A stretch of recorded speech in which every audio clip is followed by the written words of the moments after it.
welcome.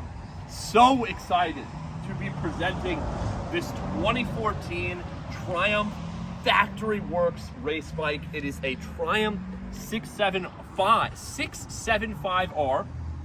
Most notably, this bike won the 2014 Daytona 200. I think it was the sub-liter class.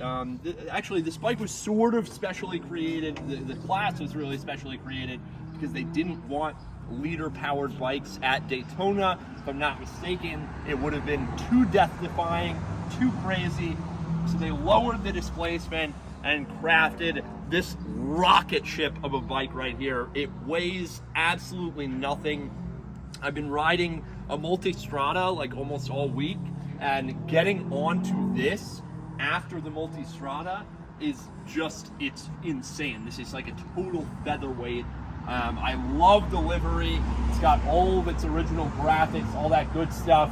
The most important race waved flag that you can see Danny Eslick, the winning rider, waving on the victory lap of the race. In addition to, figured we'd highlight these things first, the signed rider's discount race suit. Very cool. Got some wear marks and all that stuff there. Very, very cool. Very, very cool. So both of these things will accompany the motorcycle in the sale. They'll go to the winning bidder. In addition to, we also have the race stand, which is stored upstairs. It's quite heavy. But that goes in here, into that hole, jacks the bike up, and then also a pit bull with the bike in back. Furthermore, there is a race motor, a spare race motor, which will also accompany the bike. That is in the owner's storage unit, I believe, in Pennsylvania. So that will accompany the bike as well. It might take some special logistics magic to move that motor and get it shipped, but it is included in the sale at no cost to the winning bidder. Really, really cool. What else have we got? There's a zero gravity battery that wasn't mentioned. It's got a new battery, wasn't mentioned in the listing. I just wanted to touch on the things that I don't think were mentioned. That should be it. If there's other things I think of that haven't been mentioned, I'll obviously mention them in the comments. But yeah, to get into the bike itself now, just fantastic. I haven't ridden it much, really just a few miles, but it is so good. I love the livery. I love the graphics. Really just overall, such a nice setup. Get Olin suspension with Brembo brakes. And the fairings are all in quite nice shape. Considering that this is a race winning bike, I think that's very cool. It's one of the, I think it's the first or maybe the last British bike to win a major series event for quite some time. I don't think the Brits have done anything super notable recently in terms of the moto world and successes and victories. Correct me if I'm wrong. So lots of significance there. And yeah, overall, just really, really cool, really, really solid.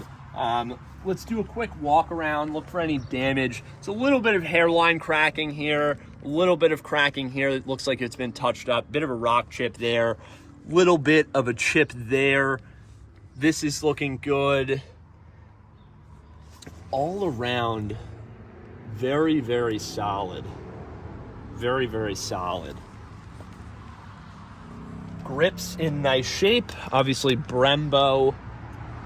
Brake levers here. It's an electric start, real easy startup. The frame and the VIN stamping is in nice shape.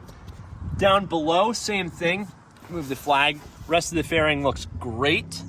Even down low, got all your stickers, GB Racing parts, engine covers really, little carbon bit here. Very, very sharp and spicy pegs. Tiny little rear brake peg there. Coming up, got the carbon additions on the tank. The tank is in really nice shape. Tiny little bit of scratching here on the tank, but overall looks really good. The seat, just a thin little piece of foam here in quite nice shape. In the rear, no brake lights, of course. This is a race bike. You get this semi-trellis frame as well. Brembo in the rear with the carbon-tipped Akrapovic exhaust.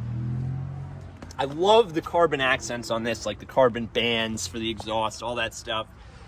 I think these are Pirelli Rossos? Are they Pirellis? Yes, they are. Pirelli Rosso 3 tires, which are very grippy, very sticky. Number 69, gotta love it. Again, Riders Discount, I believe, being the title sponsor of this bike. Trellis frame continued in back with the adjustable rear Olin shock in nice shape. I'm not seeing any imperfections on the rear. There's a couple spots where there's been touch-up work, like there. But overall, very nice. The wheels look good. I love this red trim on the inside of them. Chain and sprocket looks good. A lot of GB Race It chain guide, all that stuff. A little bit more carbon here.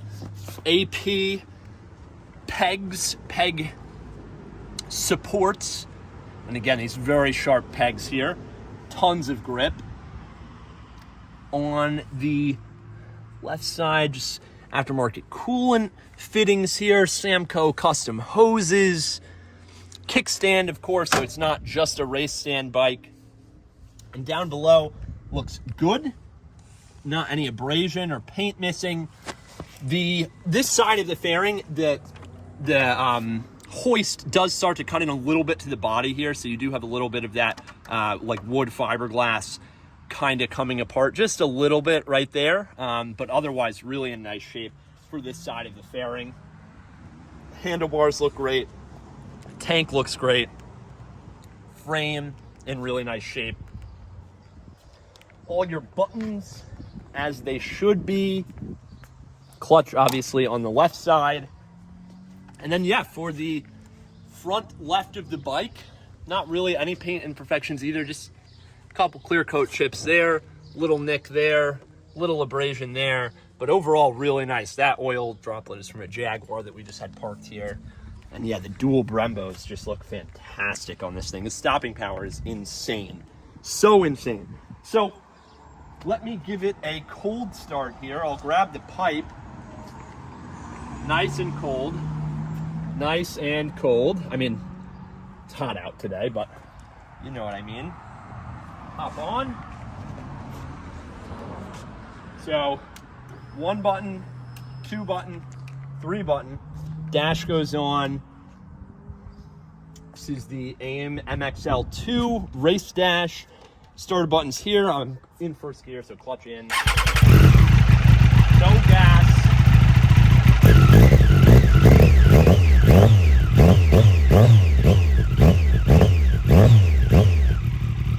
Sounds so good. So good. So there's neutral.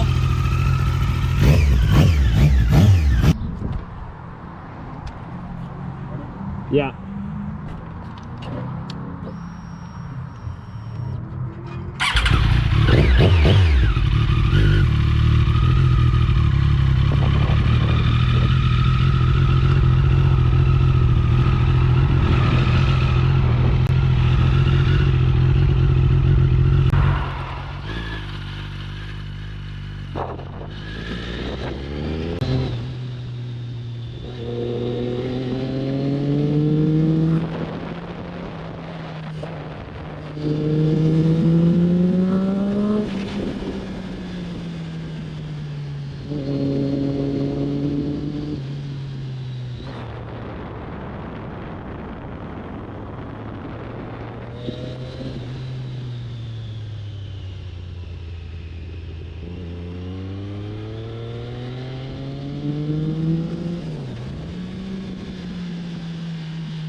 Damn.